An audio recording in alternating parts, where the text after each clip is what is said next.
ESG, risk compliance governance, and also how to survive and thrive as an in-house lawyer.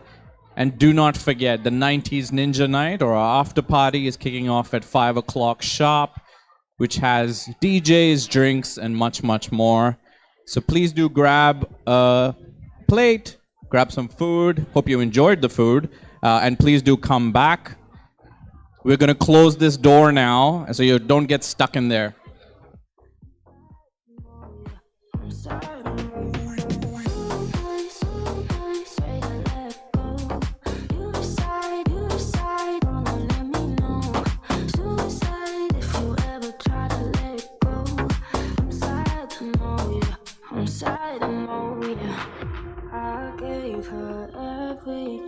She took my heart and left me lonely.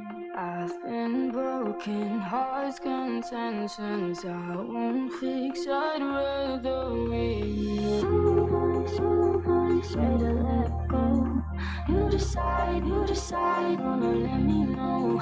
Suicide if you ever try to let go. I'm sad, I know, yeah. I'm sad, I'm someone that's afraid to let go. You decide if you're ever gonna let me know. Suicide if you ever try to let go. I'm sad, I know, yeah. I'm sad, I know.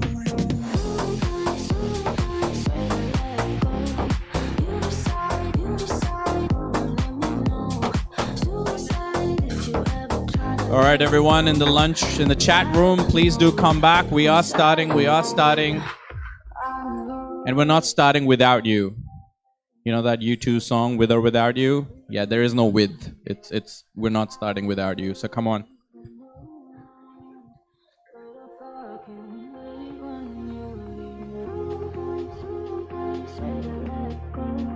You decide, wanna let me know. Suicide if you ever try to let go. I'm sad, I know, I'm sad, I'm someone that's afraid to let go. You decide if you're ever gonna let me know. Suicide if you ever try to let go.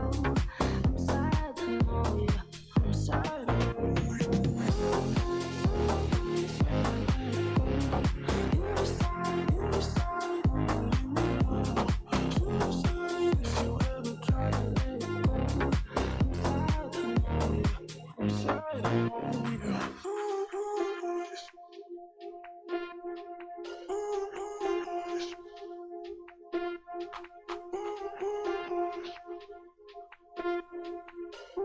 All right, everyone, please do take a seat. You're going to need to sit in the chairs for this activity.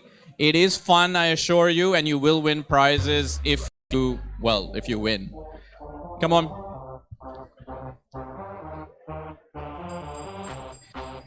And we're going to lock the chat room now. So if you're stuck in the chat room, you're just stuck there for the rest of the day.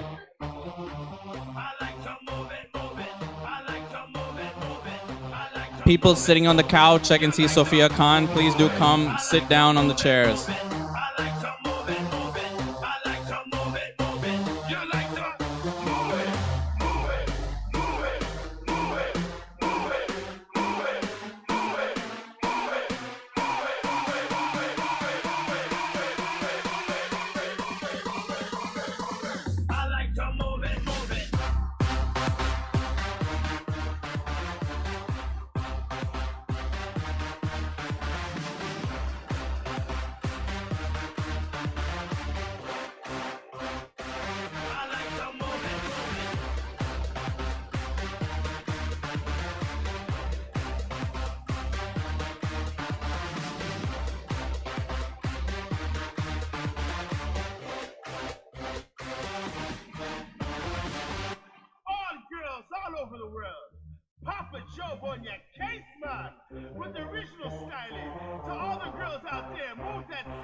All right, everyone, please do sit in your chairs.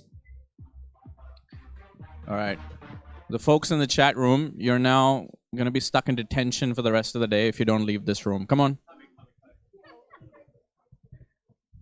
Sahil, you can play as well. Your team can play as well. It's a quiz. It's a quiz. Come on. Mitch, come on.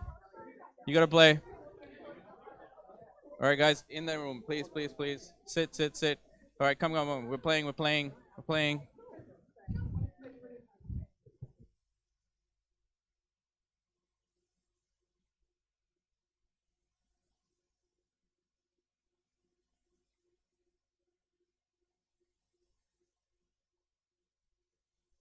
All right, please do take a seat. I know you're all sitting in the back on the couches, looking all comfortable near the bar. Please do come to the front.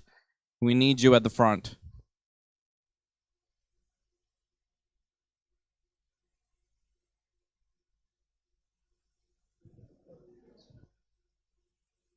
All right, fantastic. I can see a few of you back in the room, which is fantastic. I hope you had some good Mexican food. How was the food? Okay.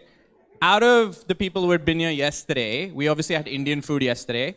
Show of hands, how many preferred today's food? How many people preferred yesterday's food? All right, India wins. India always wins. It's fantastic. It's fine. The butter chicken slider yesterday was pretty brilliant. In fact, we had a lot of food left over because I think we over-catered. I over-catered. And so we took all the leftover food to St. Vincent's Hospital to the ICU unit. So the staff there had a great Indian meal last night. My wife is a nurse in the St. Vincent's ICU unit, so she's now the most popular nurse there. We've got, a bit of leftover Mexican food today as well, so we'll figure out something to do with that. Maybe another hospital, another homeless shelter or kitchen of some sort. All right, so without further ado, I wanted to do something fun, something different, something to kind of energize us today. It's ninja activity time. All right. So how many of you have played a game called Heads or Tails? Heads or Tails? All right. So fun story. We played this game at the Cape Town Summit in February, and no one in Africa had ever heard of this game. So I think you all kind of know how it works. It's probably invented in Australia, to be honest. So what's the next step? You all need to stand up. Please stand.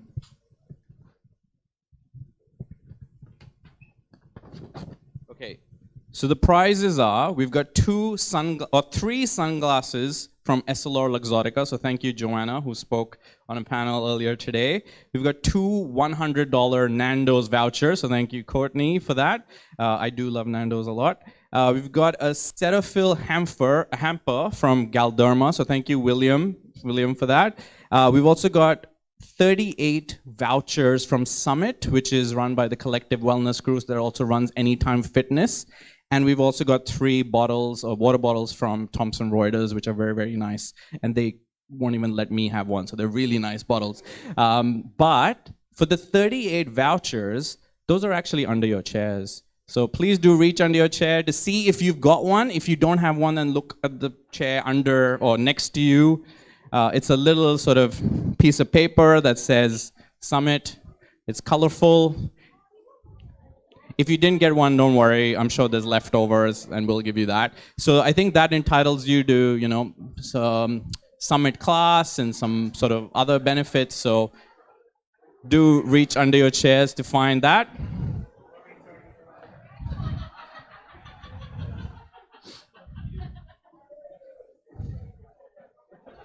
Excellent. All right. If you didn't get one, don't worry. I think we'll find you one under one of the empty chairs. No problem. All right. I made you all stand up, and now I made you all sit down. So that was a complete fail. All right. Please stand up again. Okay. So I'm going to ask you a series of questions, and I've only got 15 questions. So hopefully all of you will be eliminated by the 15th question. There'll only be one winner, but if not, we'll have to figure out some more prizes. So if you think the answer to the question is true, you place your hands on your head, like so. And if you think the answer is false, you put your hands on your backside or bum. Okay, so let's just do a test question. So this is not an elimination question. Everybody at the back who's chatting away, you can play as well. Okay, we are in Sydney right now. True or false? Okay, so yeah, everyone gets the drift. All right, let's go.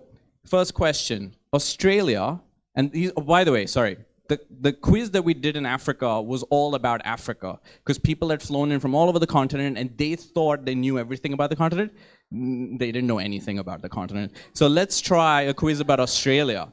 Because you guys, you've been here, you know, varying degrees of years, and I've been here since I was 14, and I still didn't know a lot of these things that I'm about to tell you. So let's see how much you know about your country. Australia has 40 designated wine regions. True or false? So true, hands on head. False, hands on your bum.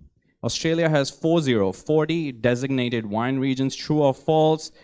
The correct answer is false. It has 60 designated wine regions totaling 16,000 hectares.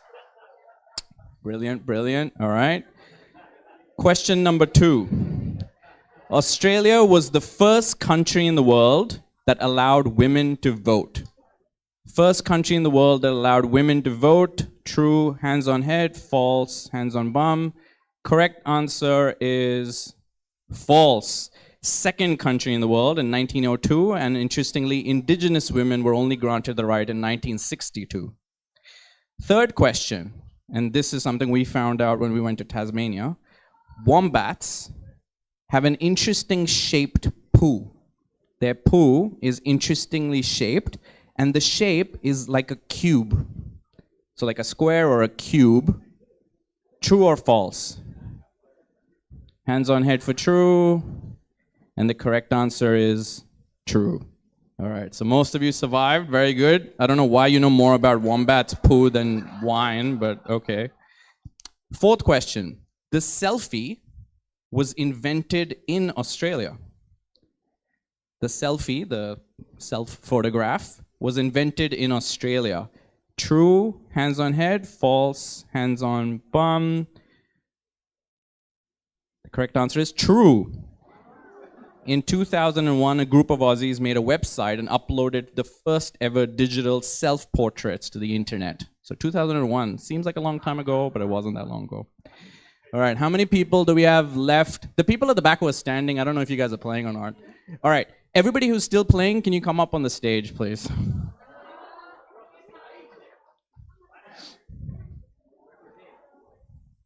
All right. So we've got a mix, yeah, from Team Charlie, Beta, Alpha, all well represented. Anybody else at the back who wants to keep playing? Okay, no. All right, I think we've got about 10 people. Fantastic. Doing well. Okay, now let's make it slightly more competitive. Fifth question. A kangaroo is only 10 centimeters long when it's born. 10 centimeters long when it's born. True, hands on head. False, hands on bum. The correct answer is false. It is 2 centimeters long. Oh, whoa, okay.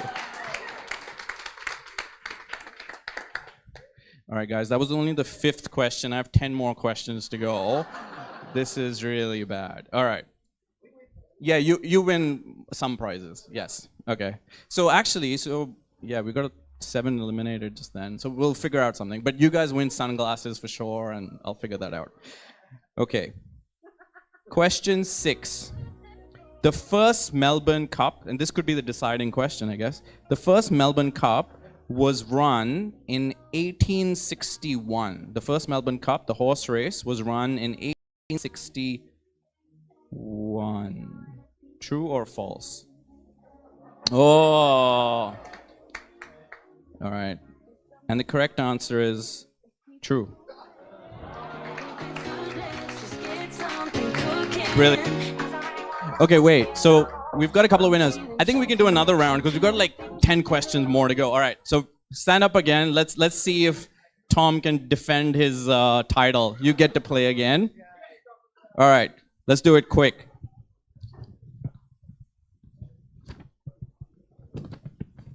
Okay. Everybody at the back who wasn't playing, you can play this time. All right, question.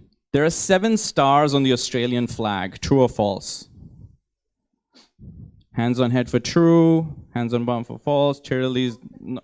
There are 7 stars on the Australian flag. There's a lot of counting going on. And the correct answer is false. There are 6. Dennis is very upset by that. It's time to get a tattoo of the Australian flag so you can remember that one. All right, this is an interesting one. Bondi, so Bondi Beach, which for those of you who are not from Sydney, please do visit Bondi when the weather is a bit better.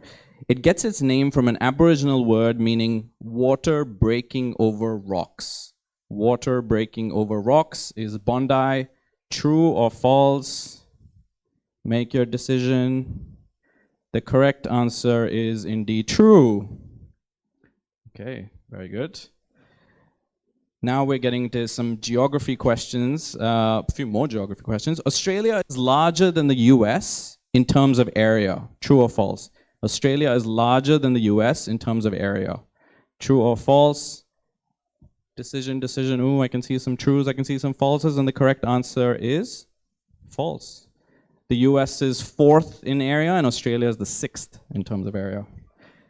Brilliant. All right, we're doing well this time. You guys know Australia. Well done. Uluru is the largest rock in the world. Uluru is the largest rock in the world.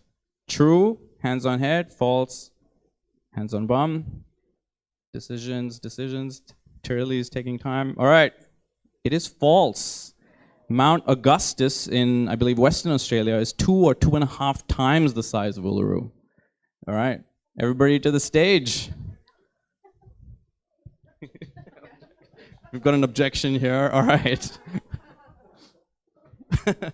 No, go for it. No. Joanna's so confident she'll win the sunglasses. You might not win anything. All right. Melbourne, the city of Melbourne, was briefly called Supermania for a little while. Supermania was its name for a little while. True or false? Got somebody saying true, somebody saying false. The correct answer is it was once called Batmania. So it is false, sorry. But close, a superhero. Got a few more, all right. An Australian man once tried to sell New Zealand on eBay with a starting price of 1 cent. An Australian man tried to sell New Zealand on eBay, the country New Zealand on eBay, with a starting price of 1 cent, and the correct answer is indeed true. Yeah, they had to pull that listing. Anybody from eBay? Yeah. Australia, I only have 2 more questions now, so we'll give out prizes. Australia has 12 World Heritage listed sites. 12 World Heritage listed sites. True or false? True, hands on head. False, hands on bum. Hands in front of you on your hips doesn't count. The correct answer is false. It has 19. Oh, we're losing a few. Another one bites the dust. All right. So yeah, I think we have enough prizes. So I think for the first game, we'll give the sunglasses, and then for this game, I'll give the vouchers, etc. Question number 15, final question. An Australian election TV debate was rescheduled so it didn't conflict with the finale of a reality show called Married at First Sight. Hands on head if you think that's true, hands on bum if you think it's false. Has everybody got it on true? The correct answer is false. It was MasterChef. You'll still win prizes. Just find me in the break. Well done, team. Well done. And great job, Tom, for surviving the first round. Well done. Okay. Let's get to it.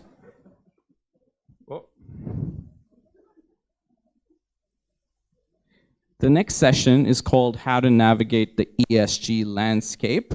And our speakers, our moderator is Bianca Achilles, Head of Legal at Angus Knight Group. And our speakers are Jay Buckley, who's the Senior Vice President, General Counsel, China, Asia, and ANZ at PepsiCo. Ronan McSweeney, Head of Legal and Company Secretary for Baptist Care New South Wales and ACT. And Aditi Kogikar, who's the head of legal for WWF Australia, not the Wrestling Federation, but the World Wildlife Fund. And please welcome them to the stage. I don't know what it is that makes me feel like this. I don't know who you are, but you must be some kind of superstar. 'Cause you got all eyes on you no matter where you are. You just make me wanna play.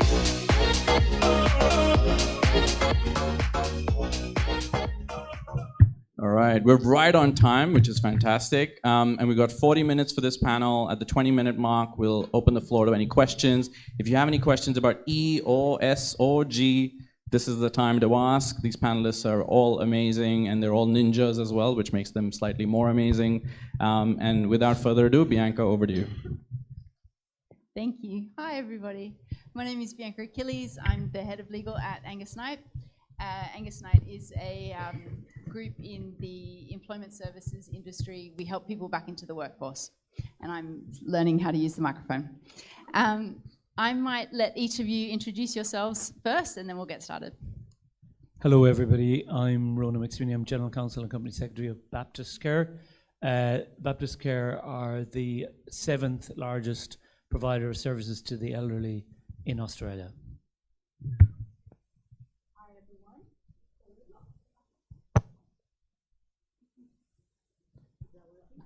You just push up if it's...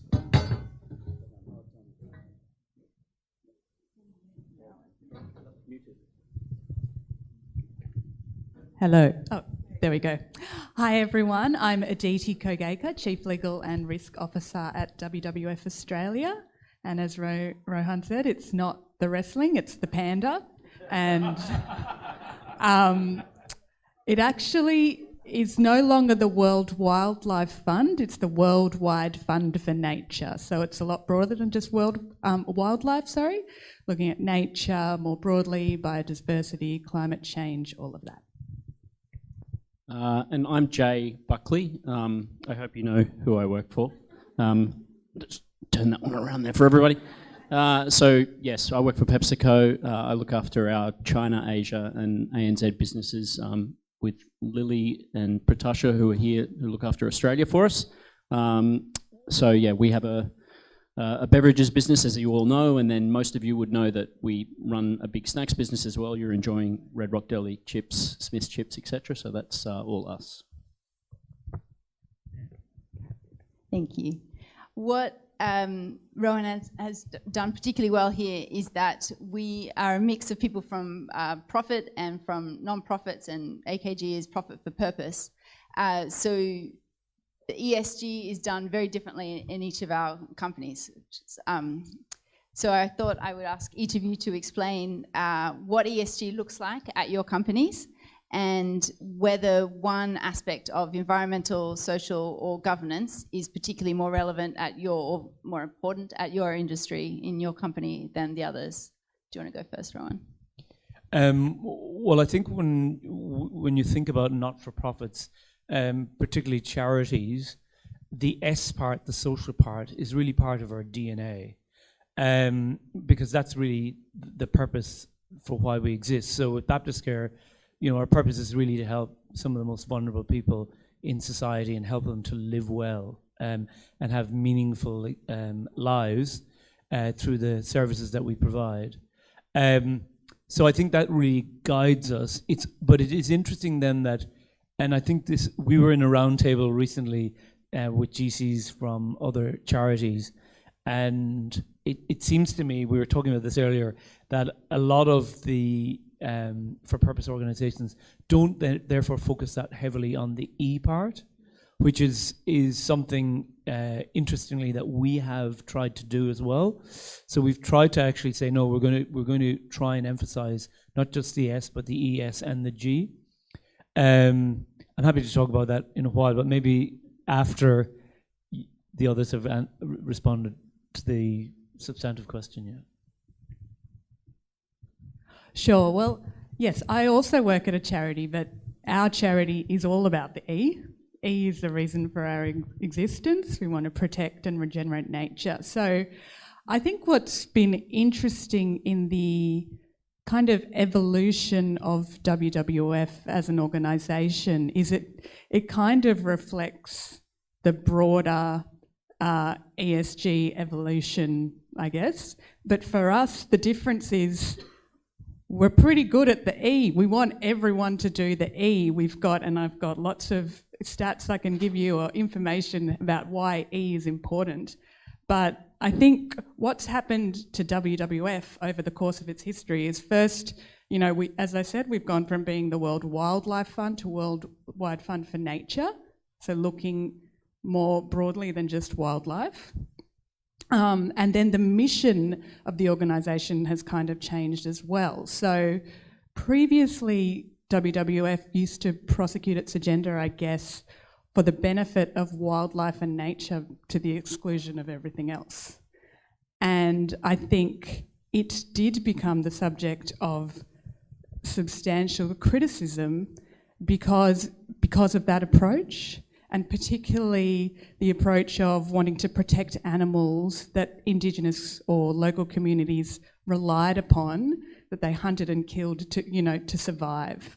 So after that, WWF actually changed its mission to what it is now, and that is to create a world in which people live in harmony with nature. So people are really central to that. In addition, in about 2019, I think WWF faced probably its biggest controversy, which was that there were pretty confronting allegations made about violent abuse by park rangers funded by WWF, abusing Indigenous and local people in Africa and Asia. And that kind of really galvanised WWF to hone in on the S, on the social. And what we call that now is inclusive conservation. So that's about putting people at the centre of conservation. So kind of the flip side to what Ronan was saying, we actually have a huge focus on the S now rather than the G, which is our main business. Yeah, I guess what springs to mind for us, given the nature of the business that we operate, is the E. But I would say, so our sustainability goals are a huge part of us as an organisation. I think you mentioned for profit. We like to think of ourselves as profit for purpose, but most definitely we're listed on the stock exchange. We have a lot of different stakeholders, but profit is a big part of what we do. But so the E jumps out, and so within our, what we consider to be, sustainability more broadly, we look at it across a bunch of different buckets. And so we have, as I said, we are a snacks business as well, which a lot of people don't sort of realise, but we're one of the world's biggest food businesses, and we operate an enormous agricultural supply chain. So every packet of Smiths that you're eating here in Australia, or Lay's in the US, or Walker's in the UK, or Bluebird in New Zealand, or Sabritas in Mexico, most of those potato chips are coming from PepsiCo-owned intellectual property potato seeds. So those are our potatoes. That's the reason they're the best chips, by the way. But then if you extrapolate out, that means we have an enormous value chain all the way back to farmers. So about a quarter of our emissions come from our agricultural footprint globally. So part of it is positive agriculture for us. Part of it is more broadly positive value chain, because very obviously you're drinking cans of Pepsi here. Sometimes you're drinking rPET bottles of Pepsi, Mountain Dew, whatever it might be. Those obviously create an imprint, and so part of what we prioritise is how do we reduce that footprint, and that's the positive value chain piece for us. It's broader than that, but that's a big part of it. And then for us, we also view, and this is where I say it is mostly the E, but we also look at the S and the G, because we do obviously think about trying to make our products better, and better for you. Now, I know what we make. I know that our products are not ever going to be considered incredibly good for you, but we do what we can to, transform our portfolio and push into no sugar, which in Australia is by far the majority of what we sell.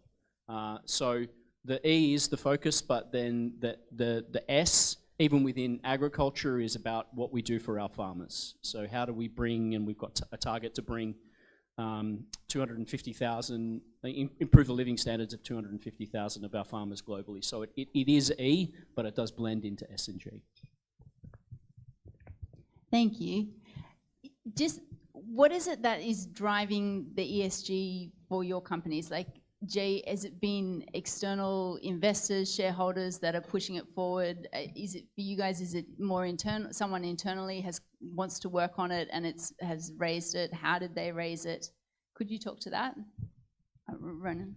Well, I think we changed our CEO about 4 years ago. He had a personal interest in driving that.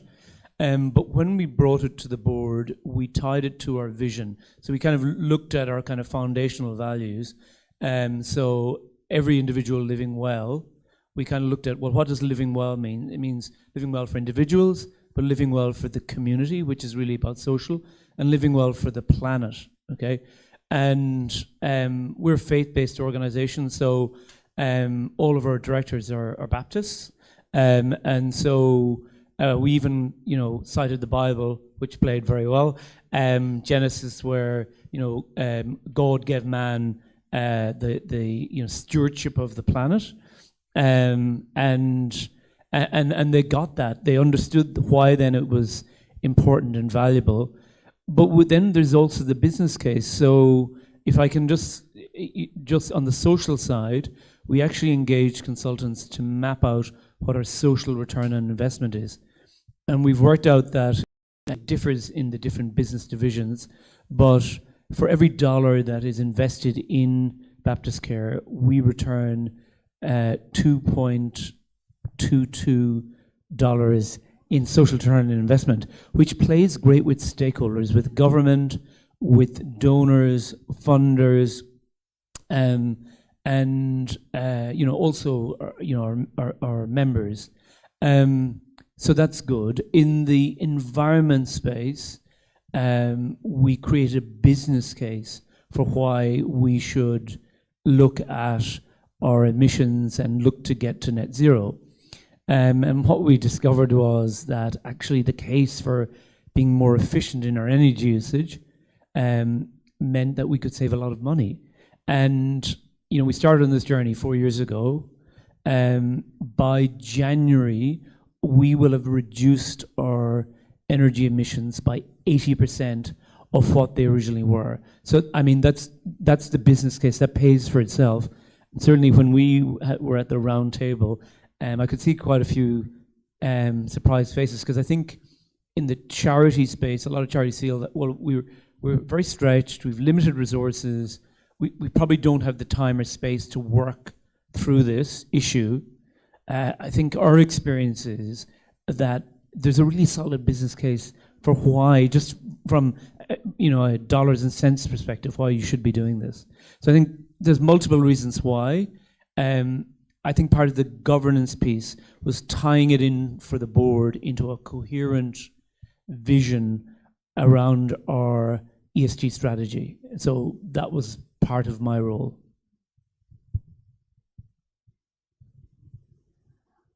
So I guess I outlined a bit at the start about what's kind of driven WWF to get to a point where it looks more holistically at ES and G together, rather than just saying we've ticked the box because we're all about the environment.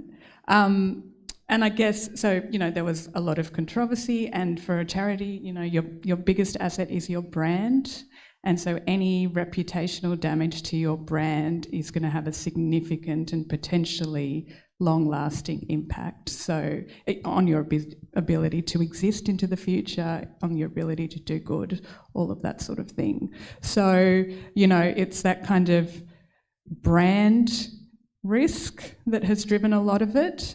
But now it has, particularly that S part that I talked about, has become quite embedded within WWF. So we're a separate legal entity here, but the broader WWF network has very strict standards and requirements, particularly when it comes to social safeguards.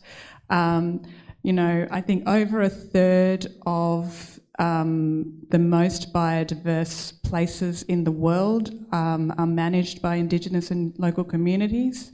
So that is recognised, as I said, through that inclusive conservation approach. In our own strategy for WWF, which was set by the board, and the risk appetite statement that's set by the board that kind of complements that strategy. We've tried to give effect to that even more by using an Indigenous frame. So we have solutions, or we're seeking to find solutions in sky, which is climate, country, which is land, and saltwater, which is oceans.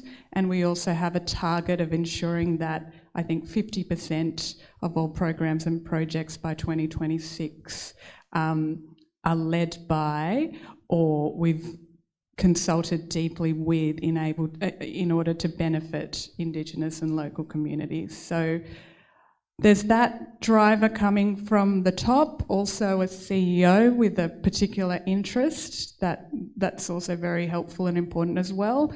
But the other driver is just the staff. I mean, I'm sure staff at all of your organisations, particularly somewhere where I work, where people are extremely passionate about what they do, they're the ones who are really concerned about how we conduct ourselves as an organisation, whether we're walking the talk. So I think that driver from the staff and that constant pressure from the staff really hardwires it into the way that we work. Again, kind of coming from the multinational perspective, I'd say, I mean, I think it's not the main driver by any stretch, but I think it's very obvious to say that, like, there are regulatory headwinds are changing globally. That's not just here in Australia, although Australia is, I think, at the forefront of that change. So if you work for a big company, then you're going to, if you're a US company like us, you're listed on the exchange in the US for years now. You've had disclosure obligations. I think so that is part of it. That stick element. But I would say that I think most organisations, and definitely PepsiCo is one of them, recognise that it's your ticket to the dance today. Like, it is a reality that, and again, I think people at PepsiCo believe that it's a reality that we must do these things. I think everybody sitting in this room probably believes that the time to do all these things was 10 years ago and 15 or 20 years ago, but there's absolutely no doubt that all of them have to be done now. And so I think what then has happened at PepsiCo over the course of the last probably 5 years is that we've then crystallized what it means. I think in the past, I think a lot of bigger organizations probably made big motherhood statements about caring for the planet and caring for people and caring for our consumers. But as of today, I think they've really been distilled down into concrete action. And I think at a big company, that's what has to happen. You have to have clarity on the tangible thing or things that you're going to do. And so I guess that's what I'd say to people in this room. If you do work at an organisation who is still trying to find and define their purpose in this space, find what kind of matters to your business. Find what people are going to be really passionate about. And it's not the same thing. Like ESG is a little bit like talking about AI. It's a big nebulous topic. It covers so many things. But find what that is and find what people have that passion for, and then that in turn can catalyse the organisation to change. But make the change plan. Make it granular, make it specific, because otherwise it's just a statement that hovers in the air. Thank you. Rohan, do we keep going? Should I stop for questions, or we're all good? I saw you Bianca's my stand up. star moderator. She's stopping me even before I have a chance to do it. I love it. One question, two questions, three questions. Excellent. Lots of interaction. Love it. Thanks, Rohan. I'm Julian from Olympus, Australia. I have a quick question, because sometimes we focus on the E and the S, but the G is kind of like, not so much. What would you think is the main ingredient for the G to have a proper impact that you can present out there to all of the stakeholders? And when I say all stakeholders, it's not only the internal ones, but also the general public.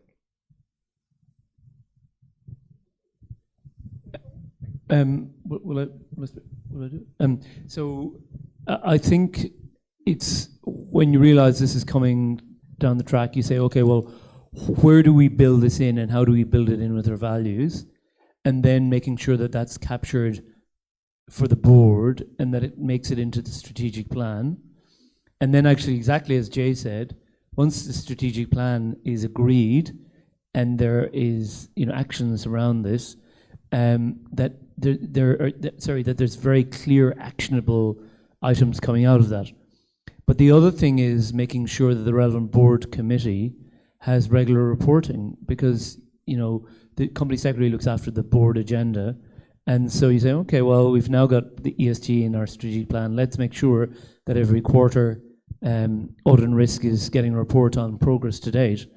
And there's nothing better at concentrating executives' minds, as everyone in this audience will know, than a deadline for the board on recent progress with the action plans. Yeah. Maybe if I can add to, I think reporting generally is another element that I think is changing quickly and is going to drive companies and organisations, and at first big, but eventually small as well, to really have to develop that muscle. And I think it's obviously it's coming here in Australia at a more detailed level. It's different countries, different regimes are already in place. But I think that governance side of it is going to become mandatory for almost all of us. Okay, hi guys, I'm Gemma from TPG. So I guess I have two questions. And the first is, how have you dealt with the struggle that comes from a lack of a universal reporting framework for ESG? And then number two is, how do you land on the right owner for ESG within the company, given that it really does encompass so many different facets of the business? That's good. Jay, do you want to talk to the regulatory one? You've probably The got the most short complex. answer is not very well. Yeah, look, multiple reporting frameworks. There's no easy way. Ultimately, it does depend a little on the company. I'll give the PepsiCo context. So, we're registered in the US, listed in the US, but we have operations globally, and so we're actually subject to the US requirements and the listing requirements, as well as the European laws on disclosure, whatever's coming here in Australia, whatever's coming in Singapore, China, et cetera, et cetera, et cetera. So we're actually in the middle of a whole bunch of discussions about how we are going to manage that issue. So what in terms of ownership, the first question is who's going to deal with this? We do have, and I guess we're lucky being big in that sense, we have resource. We have a sustainability team globally. So it doesn't kind of fall between the cracks. It's the people that are primarily responsible for meeting that are the sustainability team. But the reality is that our control team, which is sort of our internal accounting team, legal as well, by virtue of kind of interpreting where the different the obligations sit and what they mean. I think it's a broad suite of people who are responsible. But again, we do kind of have that central ownership under the sustainability team who allow us to then dock into all those different reporting jurisdictions. But we are now in a phase where we're kind of looking at it saying, look, we're going to have to identify some kind of high watermark that allows us to streamline where possible what we're pulling, what data we're pulling from each market, because otherwise, if we're pulling entirely different data from every market globally, it's just going to be a complete nightmare. So I hope that answers the question. Hi, Tin from Next Payment, FinTech sector. I got a particular question to Jay from Pepsi. You mentioned that when you do the ESG, you mentioned just a moment ago, you make the plan at the granular level, as detailed as possible.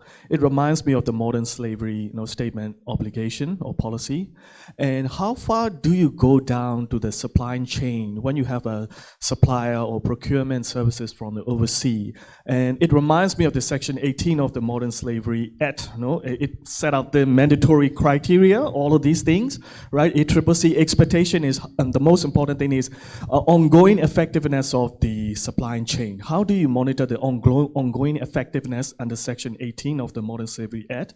And how far do you go down to make sure that your supply chains are free from slaveries and all of these things? And yeah, that's my question to you. Where did you say you were from? Which business are you from? Fintech. Fintech. Okay, fine. Fintech. Look, I guess there's a short answer and a much longer legal answer. The short answer is we go down as far as we can, and as far down as we can is kind of getting further and further and further as time goes on. So definitely, we go all the way to the bottom of the supply chain everywhere we can. And again, I would say the visibility that we have of our supply chain today is just completely streets ahead of where it would have been 10 years ago, 15 years ago, 20 years ago. So in terms of like how do we do that compliance, I mean, I think you're talking about, Modern Slavery Act here in Australia, and again, we take a global high watermark approach again in that space because we are subject to so many different regulations. So we do, and again, I feel lucky to be able to say that we do have a human rights team inside of PepsiCo whose job it is to actually go out and audit businesses. So for example, we had those team members in China last year. Those team members went out, worked with our bottlers, worked with the supply chain for our beverages product. Even that supply chain is through a bottler, so our beverages business is actually, we don't run the factories, we don't own the factories, we franchise that to a local bottling company. So that bottling company in China was audited, its supply chain is audited. That goes all the way back to ingredients, where the ingredients are coming from. So we're doing that. I mean, I think it very obviously, we're a $100 billion business and we have, enormous supply chains globally. So the new world of going absolutely to the grassroots it's not new, but it's relatively new. So we're getting as far down as we can, as quickly as we can. Thank you. Can I just add something to that? So obviously we don't have the huge resources that PepsiCo have. So what we have done is we've identified suppliers where there might be issues of labour abuse. We've 7,000 employees. Most of those are care workers. Some of them will be on temporary contracts. And so, if they're supplied in by a hire company, there are possibility, that they might be migrants, they might be familiar with the local laws, and that there might be abuses happening there. So we tend to do targeted reviews and investigations where we think the abuse is happening, because you've got limited resources. You can't do a scattergun, and it would be ineffective if you did a scattergun. So that's how we've generally approached that. Yeah. The last thing I just wanted to talk about was the effects of ESG on corporate culture. One thing I was thinking about at AKG, we recently have started a pilot program for, so one of the roles that we do is as a disability employment provider. So we help people with disabilities back into the workforce. And we started a pilot program where we have trainees who we're training them, and they're people that are living with disability, and we're training them to be employment consultants so they can help be on the front line and help people back into the workforce. And we had a trainee come present to our board recently, and it was just amazing, like tears in your eyes, amazing, the story that she told about what a difference it's made. And that got me thinking about corporate culture, particularly if you're like me, like you're a bit back end and you don't get to deal with the job participants that we're helping every day. So I just wondered if you had any thoughts on how ESG has had a good role in corporate, or a negative role in corporate culture at your workplaces. Aditi, do you want to start? Sure. Yeah, sure. I can start. I mean, we're an organisation full of idealists, I guess, who come to work because they're passionate about what they do and want to do good for the planet. But definitely, the more that those stories are shared, I think the deeper the connection with your work, the deeper the meaning and purpose you find in what you're doing, regardless of whether you're working for an idealistic organisation or charity or whatever you're doing. I think understanding, even, you know, as Jay was talking before, and he mentioned to us previously when we caught up, you know, the idea that your organisation has a particular type of potato seed and there are farmers out there somewhere planting that seed, and we've got to make sure that the soil they plant those seeds is the best quality soil, and we need to make sure that those crops are protected from fire and the effects of climate change and all the rest of it. I mean, that, I think, those sorts of stories are very powerful, and they make it real and they make people engage, and I think that works not only for corporate culture internally but certainly externally as well. And I think kind of reflecting on WWF's journey, it's those moments where you can see the connectedness between ES and G that bring it to life the most. And I think those are the most powerful ways in which to drive that message forward. So I'll just share one with you that I think is quite cool. Obviously, you know, the population of tigers in the world is very threatened. They're almost extinct, and there's a lot of work that my organisation and others are doing to protect them. But, you know, we want to protect tigers because they're beautiful animals, but tigers also have an amazing effect on the ecosystem they're in. They create a healthy habitat. They play an important role in the food chain. I think if we have healthy tigers and tigers in the ecosystem, there are 9 watersheds in Asia that can be protected, which provide water to 800 million people in Asia. And then what WWF is also trying to do is integrate like a human development kind of lens into that tiger work. So acknowledging the fact that there's human-tiger conflict in some of these areas, that the people who live in these areas might not want more tigers because they're a threat to them and their livelihoods, but also showing them the importance, consulting with them, making sure their views are heard, showing them the benefits tigers can have, and then creating jobs and new livelihoods for them by giving them agency to make decisions, but also to involve them in the tiger conservation work. So I think it's just a really nice example of how you have all these different things coming together, and then the power of those things combined makes it so much more compelling. So yeah, I just think that interconnectedness is really valuable. As a football fan, I'd really appreciate if you could save the West Tigers, because it's been a rough 15 years, I tell you. Very rough.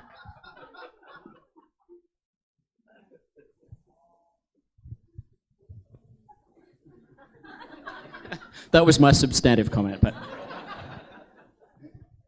In terms of impact on culture, I think particularly as you've just heard, for not-for-profits, employees really love organizations that are doing well by doing good. And anything that they see that plays to that good element is good for staff morale, and we've certainly seen that. Yeah, it's been a very positive impact.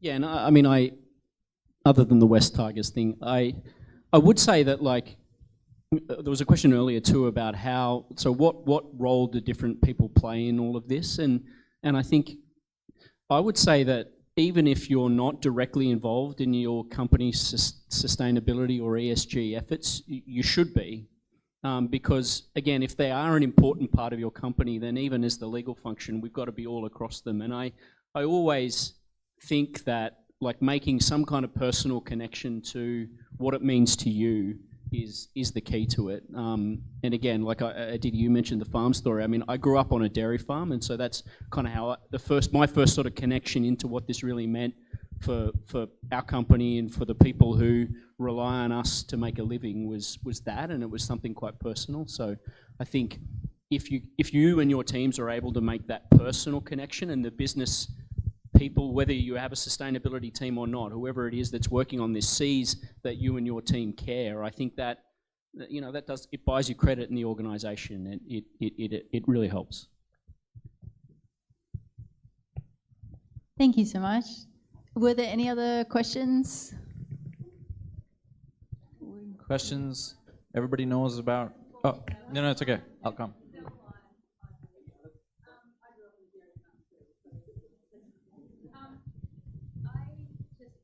To maybe take that point a bit further around that you were just talking about then, around that interconnectivity, but also that alignment between purpose of your team and the company's purpose and individuals' purpose. How have you seen that play out across your organisations and teams? So, you know, how have people come to realise that there's that alignment?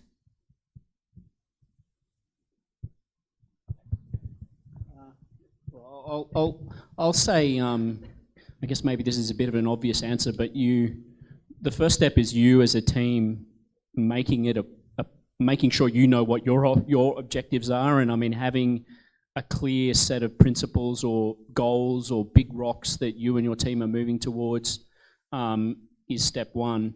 I think then speaking to the business in getting alignment, I mean, I think maybe this isn't really the ESG piece necessarily alone, but in all instances, we try to speak their language. I mean, we try to align our legal team and Lily, you know, and PK, who's here too from the ANZ team, are really, really good at this, making sure we have our strategies and whatever we're doing is sitting beneath whatever the business objective is.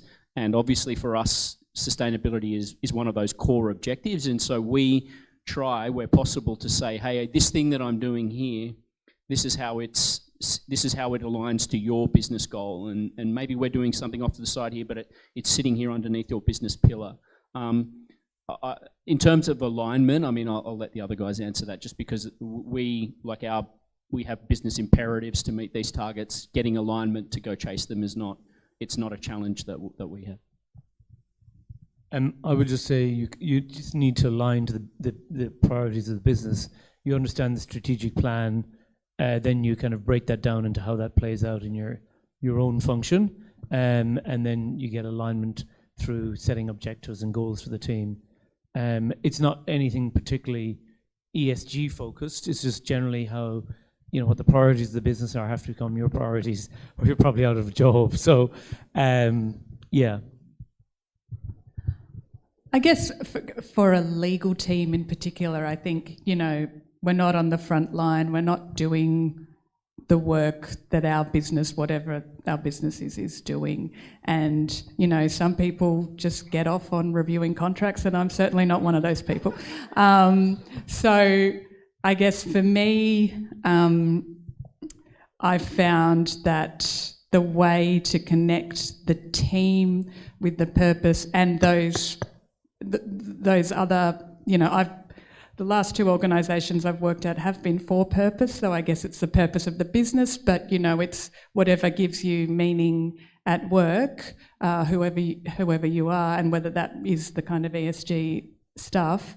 I think it's just, you know, always remembering to give context, to take a step back, explain how the act of, you know, reviewing the contracts or building out the compliance framework or whatever it is relates to getting people from the business to encourage more conversations. I think so much, you know, you can, as a lawyer, as an in-house lawyer, you tend to go to a lot of meetings, but you also tend to do a lot of work via email and communicate with people via email. And I think encouraging people to have conversations, to talk to somebody about the work that they're doing and what their goals are and how you can enable that better, you know, through your contract or whatever it may be. I think that's really important, and that's something I've always found with my teams, that just making them feel comfortable to ask those questions too, and not feeling like I'm just a lawyer who's here meant to do legal work, but it's it's my business to know your business, and I can help you more when I do that. I would just add that one thing we've done well, I think, is to have good news stories and share the good news stories. So at town halls or whatever, where we've had people achieve. And then for people like, again, the back office corporate services, we have opportunities, or we find opportunities to get involved in the purpose. So I was asked to be a mentor for people with disabilities that might want to be a lawyer. But no one's said yes yet. But if that happens, I'm there. So trying to find practical ways to get people involved with the purpose helps to re-emphasize the purpose as well. We've got a big ticking clock in front of us with 30 seconds on it. But I just wanted, can I say one thing, by the way? Can I just say thank you to Rowan for pulling all this together. I'm sure it's been said before, but I'll say it again. Rowan, your dad, Billy, actually hired me to PepsiCo 14 years ago. He was a great man. He'd be super, super proud of what you pulled together, my friend. Well done.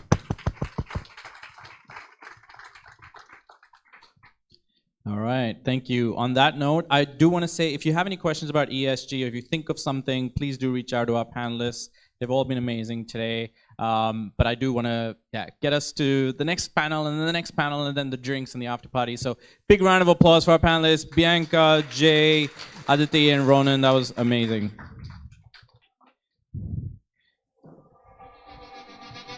Anytime I need to see your face, I just close my eyes, and I am taken to a place where your crystal mind and magenta feelings take a touch in the bits of my spine, sweet like a chicken. All right, straight into the next panel, and we are perfectly on time, which is how to develop a strong risk and compliance program.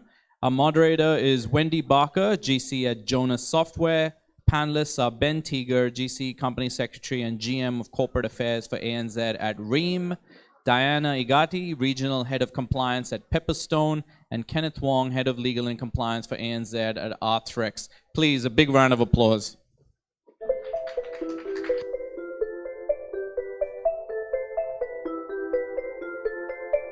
The kisses of the sun were sweet, I didn't think I let it in my eyes.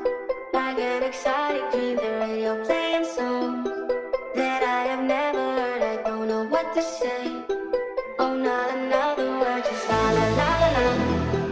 It goes around the world, just la la la la la. It's all around the world, just la la la la la. All right. So again, if you have any questions, do save them up to the 20-minute mark. But without further ado, Wendy, over to you. Hi, everybody. I'm Wendy Barker, GC of Jonas Software, and I thought each of us would just introduce ourselves before we kick off. Hi, everyone. My name is Diana Igati. I am the Regional Head of Compliance APAC region at Pepperstone. Hi everyone, Ben Teeger. I look after legal, corporate and regulatory affairs for Ream, Australia and New Zealand. I think I got that right. Hello. We'll ask Ben to sing his jingle Yeah, I've been later. asked that by a few people today. The answer is no, but what I'm thinking for next year is perhaps I bring some water heaters here and give them away as gifts, although they might be logistically difficult, but good try. So my name's Kenny. I'm Head of Legal and Compliance for ANZ for Arthrex, which is an orthopedics medical device company. Thanks very much. Okay, I just thought we'd do a quick poll. If you could put your hands up if you are responsible for risk and compliance in your organisation. Okay, put your hands up if you don't have any risk and compliance function in your organisation. How many of you have actually done study in risk and compliance, either as part of your undergrad or post after that? Not many people. So a big thing that we found in this panel is that this is an area that we're really thrown into and we're expected to learn along the way. So I thought I'd just ask each of the panel what areas of risk and compliance are involved in your businesses and what are the key risk areas that you have to manage. So maybe to just give a structure of Pepperstone, we are a financial services company regulated in Australia and 8 other countries, but technically operating globally, being that we operate in 15 or so regions. So from that perspective, you are dealing mostly with regulatory compliance and regulatory risk management. I would like to separate the two because internally we do have a separate legal, separate risk and separate compliance function. And when you also look at the risk function, there's the operational risk, which is managed by the enterprise risk management function, and then there's the compliance risk managed by the compliance function, and then the legal risk managed by the legal function. So when looking at markets, specifically financial markets, you're looking at areas where you're operating within regulated jurisdictions and outside of regulated jurisdictions, and the approach is mainly guided by what the regulators are saying, what the regulators want, as well as the business needs. So there has to be a balance between business risks, operational risks, compliance risks, regulatory risks, legal risks, and so on and so forth. So when narrowing down to the compliance risks, you also have to look at other facets, such as data privacy and protection. And again, being that you're operating regionally, you also have to look at the local requirements. For example, are you operating within jurisdictions that require GDPR, or are you operating in less developed jurisdictions that really haven't gotten there yet when it comes to data privacy and data protection? So within the financial services space, that is how I would classify what we do as compliance within Pepperstone. Thanks. I will get to your question, Wendy, but I did want to pick up on one thing you said, which is that, you know, we seem to just, some of us fall into this. And I think from my perspective, the elephant in the room with all of this, which is perhaps why I was attracted to this topic, is we're just expected to know what risk and compliance is, despite the fact that, at least in my experience, at no time during university or as part of College of Law or even as part of a graduate program in private practice, and then even within in-house, the sort of formal processes, no one ever tells you what it is. You're just expected to sort of know by osmosis. And so that's what kind of prompted me to do a little bit of further study to sort of give myself a bit of a framework in which to approach it. Otherwise, it would sort of be shooting from the hip. Now, there's plenty of that going on still. That's the nature of in-house practice. But I just think, you know, one thing I would say is that there actually are frameworks that you can look out for in terms of, you know, risk matrices and likelihood and severity and compliance policies and all these things to sort of give a bit of structure to what is otherwise a little bit of a kind of vague area that you're just expected to know. So to the question, so Reem, I just give Reem a bit of a plug. We are a lot more complex and diverse than a company that makes big kettles. These days we are, you know, obviously in every water heating technology under the sun, being electric, gas, solar, heat pump, commercial, residential, but also globally very much into the HVAC sector, which is heating, ventilation, air conditioning and cooling, and the even the hot water sector in Australia is being disrupted, as every industry is, because hot water is a great way to store energy and demand shift, which is of course a really important thing, given that we are increasingly seeing more renewables into the grid. So the business as a whole is more diverse than perhaps what one might, or certainly I initially thought. So that in mind, as a major manufacturer, some of our compliance risks are around work health and safety. We have a fairly aging workforce, and the nature of our manufacturing operations are inherently dangerous. We're turning flat pieces of blue scope steel into finished goods, so that doesn't happen easily. Also, in terms of competition, we're in a very competitive market here. A lot of our Reem and our competitors sell through the same customers, so there are competition risks always. We're a consumer-facing business, so consumer law, consumer guarantees, product liability is a big one. Water heaters are inherently dangerous appliances. You're mixing water and electricity and in gas in some cases. So the risks are quite diverse, and I suppose that lends itself to the fact that, you know, they will depend on the industry that you're in. You know, we're certainly perhaps less regulated than financial services or insurance and those sorts of spaces, but even within FMCG, we touch a lot of different areas.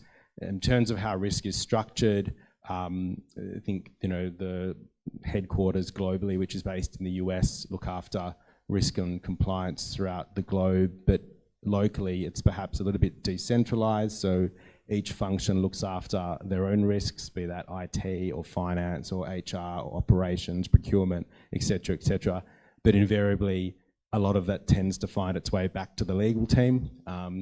Query whether we are only supposed to focus on legal risk, but it seems that more and more anything that borders on anything that's not too specialized, so leaving kind of credit risk aside or financial risk, when you start to venture in things like reputational risk and sort of even supplier risk in some cases, it tends to find its way back. And so in that respect, I think we probably do a little bit more than just legal risk. From a compliance perspective, there's a global compliance committee made up of representatives cross-functionally, so it's not just legal, it's not just finance, it's across the business. And certainly one of my big challenges is, so I took on the role 2 years ago. Reem had not had a in-house team for at least 20, 25 years before I started, and it was an established business, you know, $500 million revenue in Australia, New Zealand, and you know, over 700 staff, and you know, every function that you'd expect to be at an FMCG or manufacturing company of that size. So part of my challenge now is really trying to roll out a compliance program in a company that's already established, as opposed to a startup where you're growing with the business. Long answer to a short question. A big remit though. So a lot of what Ben said actually resonates with me. I guess we have a similar framework where we've got a global team for risk and compliance, but locally it is done very much by the functions, but invariably it lands in my court to be the person who administers risk. I think Ben said he didn't really want to shoot from the hip, and so he sought extra education. I'm still shooting from the hip. But I think I've found also what Ben said quite resonating, which is risk is this kind of very nebulous type of concept, kind of like what was discussed during the AI panel, where everyone kind of nods and understands what AI is, and then when you actually ask them, no one actually knows what it is. And so it's very similar in some of the forums that I've sat in, where everyone talks about, yes, risk is important, but you ask the quality guy and he thinks about risk in terms of product realization, and you talk to the finance guy and he talks about you know, going concern and getting bills paid.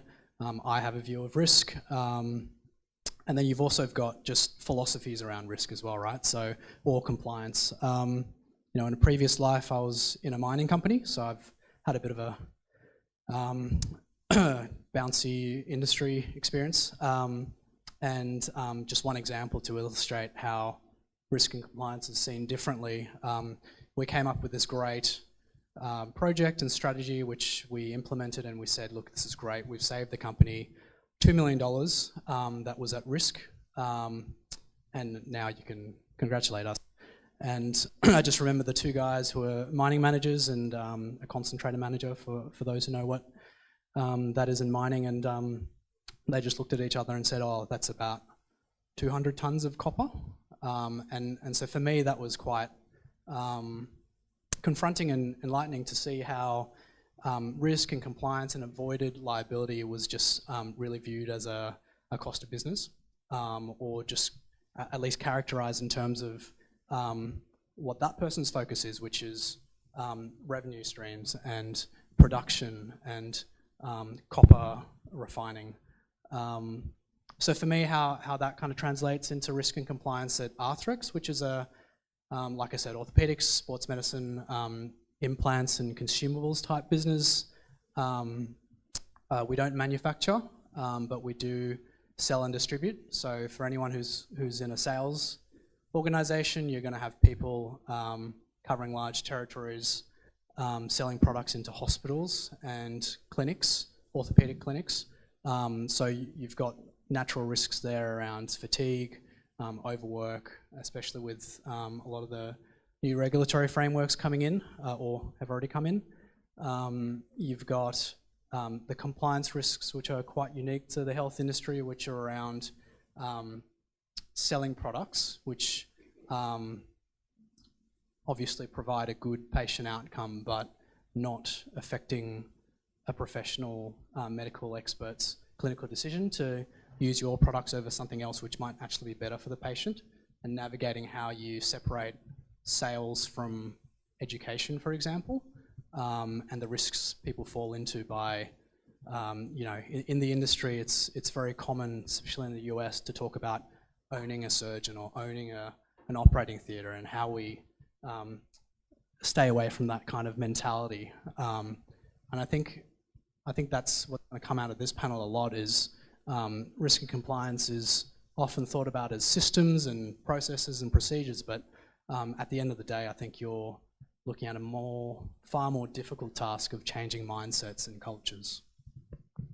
Yeah, I can really agree with that. I shifted from an engineering firm to a tech firm, and the difference in the risk and compliance framework is very different. In tech, they don't even understand what the word risk means. And so I had to really try and influence, as you say, and make people understand where it comes from. And I developed a pretty simple legal risk assessment to try and look at each business, because we acquire a lot of businesses. And each time we do an integration, I go through with the company and look at each bit of legal risk that they could possibly face, and then help develop a compliance program around all of those different legal risks that sit there. Okay, so we're going to shift gears a little bit and give you a little bit of a scenario. If you were part of an integration either into a newly acquired company or your company's moving into a different region, what kinds of risk and compliance top tips would you have in moving into a new jurisdiction? How would you kind of push that into your own existing system, or how would you manage that process? Maybe I'll ask Kenny first. Yeah, sure. I'm not checking my emails. I just need the notes on my phone. So, look, I think I'll draw from my own experience, which is that as an ANZ business, our products have been sold in the jurisdiction for 20 plus years through a distributor. And so in the last 3.5 years that I've held this role is when we took the business direct. And so in that sense, I'm part of the newly acquired business that has to be integrated.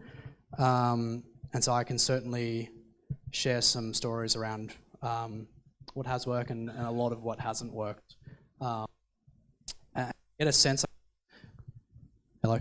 How many people in the room have reporting lines to a regional headquarters or hub, like a Singapore or? Okay, so I guess this might be a shared experience with you in terms of having a regional focus on standardization, consistency, having a set way of doing compliance and risk region-wide, and how, as a new ANZ business, how is that rolled out for essentially what is a new business? And so I think at that point, I think you need to have a think about the cultural differences, the business maturity differences, the business model differences. Like I said, we've been having our products sold for the last 20 years, but even to date, as part of a global organization, which is US based, we are the only jurisdiction that solely sells directly to the market. And so a lot of frameworks were mature in a sense. They've been around for 20, 30, 40 years.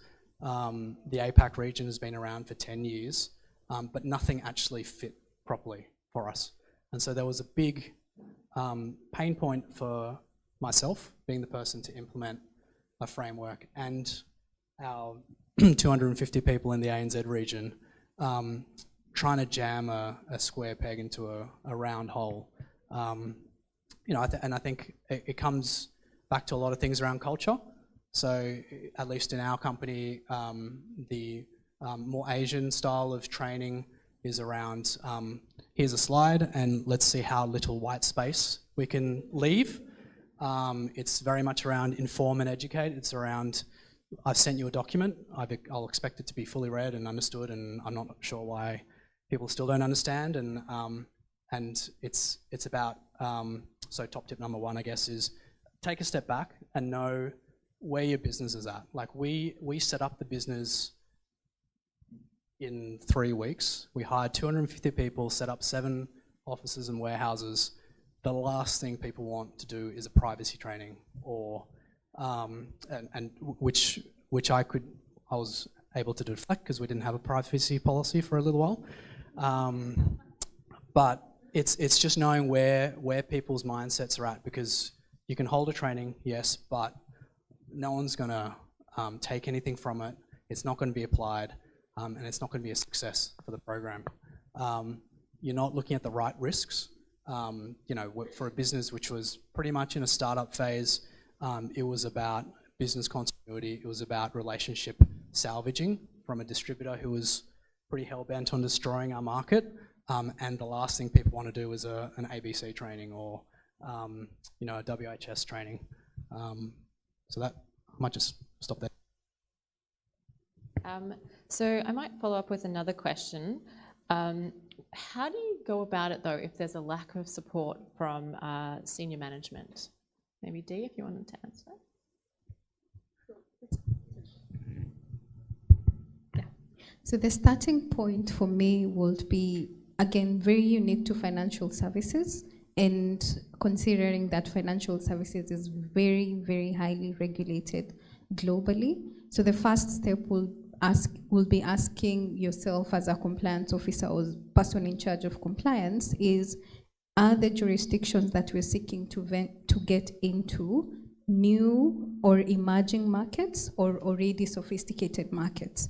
So in terms of sophistication, it means there's an already existing regulatory regime, and there's nothing much that you can do, or there isn't much wiggle room as to things that you can introduce, save for what has already been prescribed by law.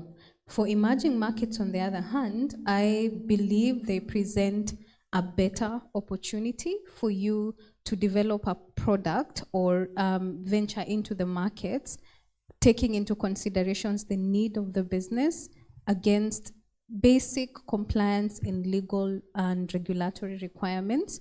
And these emerging markets could be a market that's recently introduced a financial product, or a market that hasn't yet introduced that financial product, but the regulator is not outrightly prohibiting the provision of that service within that jurisdiction. So again, it's you assessing, is the ways that we do marketing or distribution of this product, is it likely to expose the business to some level of regulatory scrutiny, and what can we do to mitigate that that risk around that? So once you get to that point, you're able to then present to the business and say, okay, if you wish to get into China, for example, one of the biggest challenges in China is movement of money in and out of China. So we can engage payment services providers who can facilitate payments in and out of China without any, minimizing the regulatory scrutiny that comes with it. But again, it has to be a continuous engagement process with the business, looking at, we as compliance are not a department of no, we as legal are not really a cost department, but we are here to act as partners to the business, and whatever solutions that you want to achieve at the end of the day, you must meet us in the middle as well for us to be able to achieve a solution that ensures business continuity, as well as ensuring that we have complied with the laws and regulations that apply to us directly or indirectly. Thank you, Diana. We're at the halfway mark, the usual drill. Any questions? We've got 1 hand, 2 hands. Excellent. Yeah, I know, right? Good exercise after that Mexican food. I've just got a couple of comments. I wanted to thank you for this panel. I think it's fantastic. I think one thing with risk and compliance, having been in a business role, is to think about rebranding it. And so I always talk to my teams, either if I'm in the role as legal or business advisor, the point is that this is strategy. And you're primarily making strategic decisions, and they should be smart risks, not dumb risks. Smart risks are informed, and they need to be fully understood in terms of the way that you're making the decision or to achieve an outcome. So when I look at risk and compliance, I think the key thing is to figure out how to talk to the people you're influencing, and influence is absolutely the name of the game. And then look at all the different layers in which this is going to play out. And you need some simple language for that. So I came up with blockers and challenges. Is this an absolute red flag? Cannot go, do not even come to me about this. This is not possible. Or more likely, it's an operational challenge.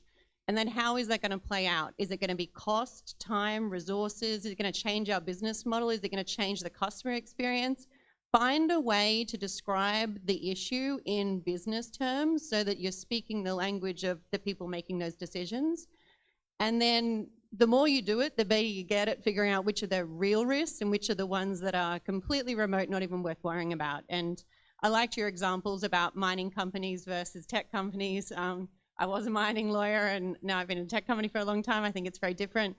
The reason that I mention the industry difference, I think it's really important to work with the board or the leaders about what is our approach to risk. What's our statement on where do we stand? And having that conversation before you have to have the tough conversations helps frame out we're all on the same page around what we accept, what we don't accept, and what we're aiming for. And I think the more that you can bring the stakeholders into that discussion, align on what that means practically, tie that to the core strategies of the business and those KPIs, then you're going to get much more buy-in when it comes to those difficult conversations.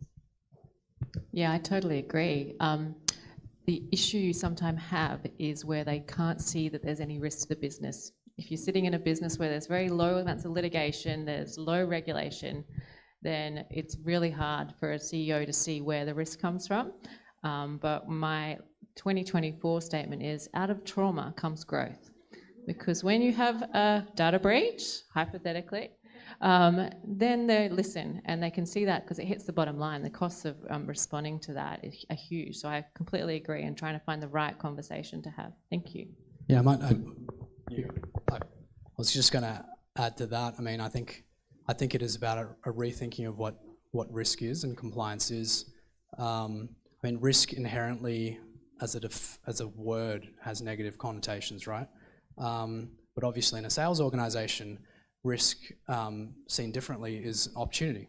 And a risk to a company, something that is a risk to one company in the same industry even, is an opportunity for another. So for us, for example, in New Zealand, not having the therapeutics goods bill go through means something different to established medical device companies versus smaller players, just as an example. I guess to Wendy's point about what happens when top management just doesn't engage or doesn't understand the risk, or you just can't explain it to them. I guess I think your point is, reframing the description so that, for something like modern slavery, which the last panels talked about, yes, it's mandatory, yes, it's a legal requirement, yes, you have to do it, but if you just use that, obviously that's true, and you can still say it, but for us, for example, in private and public health system, increasingly more customers are requiring more scrutiny on modern slavery statements. People actually read them, which is, very validating. And so suddenly it becomes this business customer critical thing, which is actually a value add, because now it changes from something which can harm the business to something which is a competitive advantage. And if you can call out risk management and compliance programs that are effective as competitive advantages, then you're going to have a lot more success implementing a culture which embraces that kind of decision making. I was going to, at the risk of being in furious agreement, Carly, I think it's an excellent point, and in that sense, reframing risk and compliance as sort of not a cost center, back of house, box ticking exercise. It's not unique to what we're all trying to do in the legal function, really. And I think the key is to link the risk and compliance program to the business's commercial objectives or strategic objectives. So you're actually speaking the language that management is resonating with management. At a previous role, in about my third or fourth week, I was directed by my manager to run a training session on competition law for about 50 fairly aggressive sales staff, and never having practiced competition law before, that was really being thrown in the deep end. And at my current role, I thought, I'm not going to repeat this. So I, prepared, and I had my perfectly shiny slide deck with lots of white space, and got up and I covered all the areas: cartels, concerted practices, misuse of market power. Got all relevant new examples in appropriately analogous industries. Tick, tick, tick, tick, tick. And got the attendee list, and quantitatively have ticked all the boxes, and got global off my back for another year. But actually, someone came up to me afterwards and said, well, the key issue we're facing now in our business is X, and it'd be great if you could join me and the boys for lunch. They're all men in this particular sales team. You could join us for lunch, sit around a table, and actually talk to us about the issues we're seeing in the field and answer some questions. And that would have gone a much longer way than the box ticking exercise. And ultimately, 6 months later, it's not how many people attended the training session, it's what's their recall of the concepts that we discussed, and are they implementing that in their day-to-day sales activities. So I totally agree with that. It's not always going to work either. My example of thinking I'd done a great job of quantifying the benefit of this great strategy that we'd put in place, $2 million for a health and safety related thing, totally didn't resonate. They just thought, well, we refined that in half a day. So so just put it in context: 250 tons in the context of annual production of 300,000 tons. So it was like, that's not even 0.1%. So when it comes to health and safety, as a risk and how to get buy-in from a business, just as an example. So I'm not going to talk about health and safety in depth, but one way that worked very well was, again, knowing your audience. So if in the mining company, so I don't know why I'm talking about not my current company, but it's relevant. It was a very distinct culture between head office and the mining community. So you'd have corporate office in a shiny building in Sydney, and you'd have the mining operations in, for me it was in far north Queensland, and basically everyone who works for the mine lives at the mining, everyone who lives in the town works for the mining company. And all of the senior management basically come from the mining town, or they have to live there. So how do you make health and safety relevant to them and embraced by them and resonate with them? We decided to have, your standard slides around, these are the laws around safety, here are your Cat 1, 2, 3 offences, here are the penalties, and here are the scary jail times.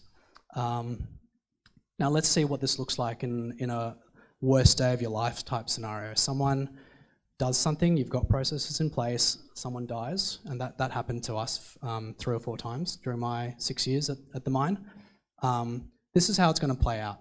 You're going to get roped into legal proceedings for 3 years at least in this one. There might be personal liability, there might be personal fines. And that's often where people stop, right? It's kind of like, okay, hopefully that's scary enough. For us, we kind of wanted to make this resonate a bit more, and unfortunately this is the truth in a lot of the cases we had to deal with was, this is going to go on for 3 years. Your marriage is going to be strained. You might lose your job because you might actually be found to have done something wrong. In the time that it takes for a final decision to be made where you are exonerated, you're going to have colleagues look at you saying or feeling or thinking, you kind of caused this injury. You're going to have school pickup, and you're going to see the kids of this person who has been seriously injured or killed. This is what health and safety risk is, and how it plays out in your life. It's not just about the fines, which I think when we spoke to our lawyers, it was, very scary numbers in the legislation. But in reality, I think, you know, you're talking about, at the time, it was, you know, $100,000. Like that's not a small amount of money, but it's manageable. It's more the other stuff we talked about, which really embedded why health and safety was important as a risk. Which is why risk management is infinitely easier and cheaper than crisis management. And if you're doing a good job at risk management, no one's ever going to thank you because the risk will never materialize and no one will even know you're there. Maybe just to add what, in addition to what you said and what has worked, creating a level of accountability and responsibility at the board and management level. And we have come up with this, which I think is a very good idea, is supporting risk-based decisions as legal and compliance. So in supporting risk-based decisions, we're basically saying the management understands what the legal and regulatory implications and requirements are, but should they decide to take a different direction, are they also aware of the risks that they're exposing the business to largely, and do they take accountability for the decision that they're making? So in that way, if anything ever goes wrong, there's still, at that level, someone who comes, you know, we can always go back and say, but management did make decision on the back of advice that spoke on both the opportunities and the costs of taking up this specific direction. Yeah, I agree. Legal's often the risk shifting place, isn't it? Lots of people like to go, well, you tell me what to do, so if it buggers up, then I can come back to you. So quite often I say, well, this is the advice. You need to make a decision about how you're going to do it. Were there any more questions? Yeah. Hi, Courtney from Nando's. My question is interested in your views on governance. Where does governance sit in the program? Is governance part of risk? Is risk part of governance? Is it separate? And should it be managed and accountable separate? That's a good question. Does anyone want to have a go? Can I answer that? Two ways to look at it. Even actually just looking at compliance. Is compliance really part of legal, or can we have it separately? I am a trained lawyer, but I chose to focus on compliance. And I am a trained governance professional, but also focus to look at, you know, governance and compliance, you know, both combined. So when you're looking at governance, you're looking at it in two different ways. There's the board management, which is corporate governance, and there's organizational governance, which is your policies, your procedures, and implementation, right? So if you're just looking at it from a corporate governance perspective, then that will fall under legal or separately under corporate governance. But if you're looking at compliance as a whole, one of the key aspects of compliance is the governance aspect of it, because we know what the law is. We have to simplify the law in a way that the business understands, and that is through the policies, procedures, guidelines, everything. And then we have to implement, in addition, you know, with the help of the business, implement what is provided for under the policies and procedures, and then the monitoring aspect of it. So that bit of policies and procedures, in this case now, forms the governance aspect that is very specific to compliance. So you always have to separate it in terms of board governance and corporate governance, as well as organizational governance, which would rightfully fall under the compliance function. Yeah, I agree. And in terms of risk and governance, I think sometimes the governance is the treatment of some of the risks you face, because I mean, the risks that these businesses face certainly wouldn't need to be managed in my business, because we don't sell you know, medical equipment or things like that. So it's very different. So if you look at your risk profile, then you create policies and the company-wide governance to manage that risk. Okay, Thank you. Yeah, we're pretty much out of time, but maybe, Wendy, if you could close us out with perhaps your key piece of advice on how to develop a strong, you know, risk and compliance program, that would be fantastic. Oh gosh. So I think it's been a pretty good theme across most of yesterday and today. It's about influencing the business. It's about finding the right way to talk to your stakeholders, and finding. Sorry, is this lady over here said, it's about finding the right language and making them actually listen to what you're saying. And from there, you need to also influence the culture and how people react to it. And the compliance profile of each business is so different, you really need to understand what those risks are in order to be able to develop that comprehensive program. Amazing. I know there might be more questions in the audience. We've got a quick drinks break, and then we've got the after party after the last panel. So please do ask our panelists any questions you have about risk and compliance. Big round of applause, please. Thank you, Wendy, Diana, Ben, Kenny. That was fantastic. All right, so ladies and gentlemen, we've got a drinks break, but the condition is you will only get drinks if you pick up the drink and you come back, because we have our last panel, and I really want us to listen to them because they're going to have some amazing insights on how to survive and thrive as an in-house lawyer. I think it'll apply to everybody in this room. So just grab a drink. They're all up at the bar, and then do come back. And then the after party is right after that last panel. Thanks so much. It's all around the world. It's la la la la. La la la la la la la la la. La la la la la la la la la. La la la la la la la la. It's all around the world.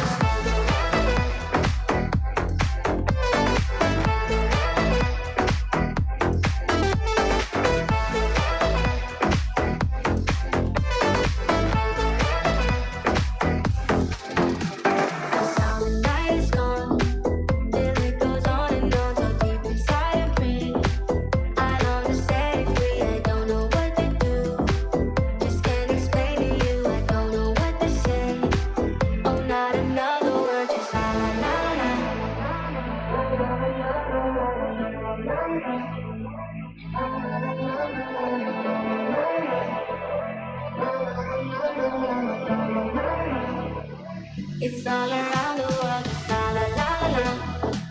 It goes around the world, just la la la la la. It's all around the world, just la la la la la. It goes around the world, just la la la la la.